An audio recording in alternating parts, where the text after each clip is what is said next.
j'ai pris deux contacteurs, un ici, un là, de façon à ce que le robot, quand il viendra taper sur un obstacle, j'espère que ça me fermera un contacteur ou l'autre.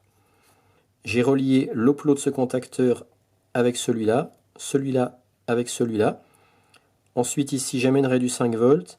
Ici je viendrai me brancher sur l'analogue A1 de l'Arduino. Les deux contacteurs sont en parallèle. Il suffit que un des deux contacteurs soit fermé, soit celui-là, pour que le 5 volts qui arrivera ici, je le retrouve ici. J'ai relié les deux trous là ensemble par une soudure et je suis venu souder ce brin. Et pareil ici, les deux là reliés et soudure de ce brin. Maintenant, je vais faire un test avec le ohmmètre pour vérifier que quel que soit le contacteur qui soit fermé, j'ai bien passage du courant. Je me mets en position ohmmètre, j'active le bip, et le but c'est de vérifier, là par exemple quand je vais faire toucher ces deux sondes, je vais avoir un bip, voilà, ce qui veut dire que ça conduit. Maintenant je vais relier chaque sonde à chacun de mes brins, donc par exemple cette sonde à ce brin là, cette sonde à ce brin là, et je vais vérifier qu'à chaque fois que j'active un des deux contacteurs, le courant passe. Là je vais activer ce contacteur là, ça sonne, j'active celui-là, ça sonne. Comme ça le robot quand il viendra taper sur un obstacle et qu'il fera activer ce contacteur là, le robot va le détecter, et si il active ce contacteur là, le robot le détectera également. Voilà le schéma de branchement de mes deux boutons poussoirs sur le shield moteur Arduino. Ici on a du 5 volts, ici on a le ground et ici on a la broche A1 du shield moteur Arduino.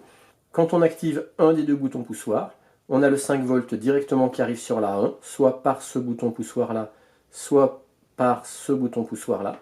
Et la résistance de 10K empêche la broche A1 d'être reliée trop directement au ground.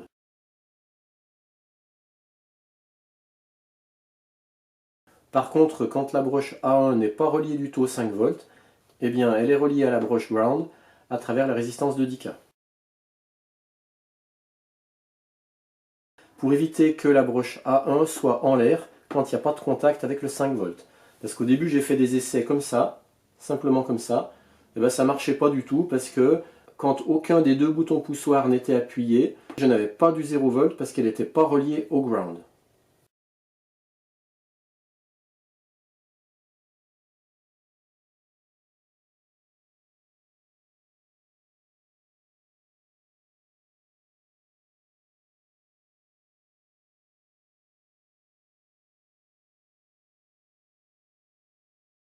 Ce système détecteur d'obstacles, je vais le mettre à l'avant du robot, ici.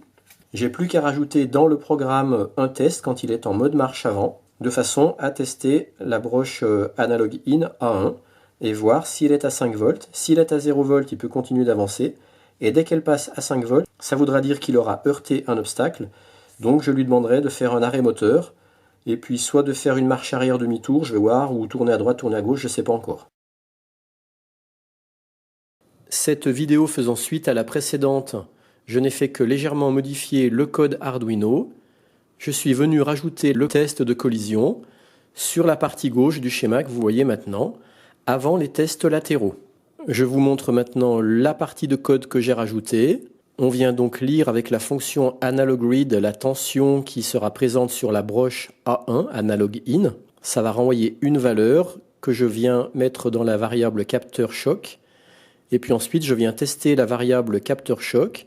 Si elle est supérieure ou égale à 1023, alors en fait, elle ne sera jamais supérieure à 1023. Elle sera égale à 1023 quand elle sera reliée directement au 5 volts. Et puis dans les autres cas, eh bien, elle sera égale à 0 puisqu'elle sera reliée au ground à travers la résistance de 10K. Donc si la variable capteur de choc est égale à 1023, ça veut dire qu'on a du 5 volts sur la broche A1, ça veut dire qu'il y a eu une collision.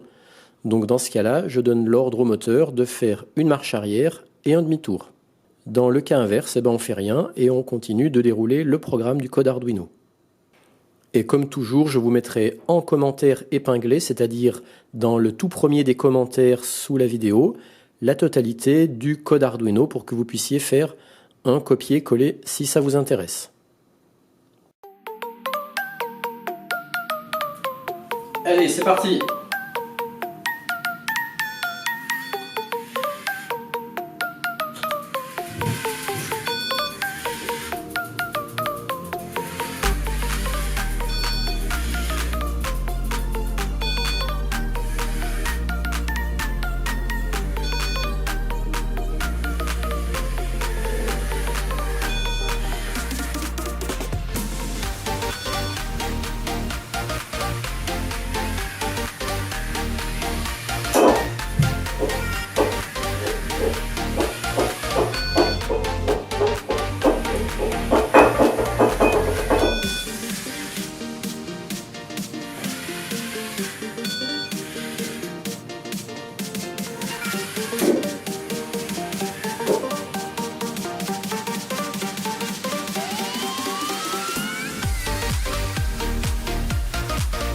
Voilà, il est bloqué.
Ouais, il va sortir.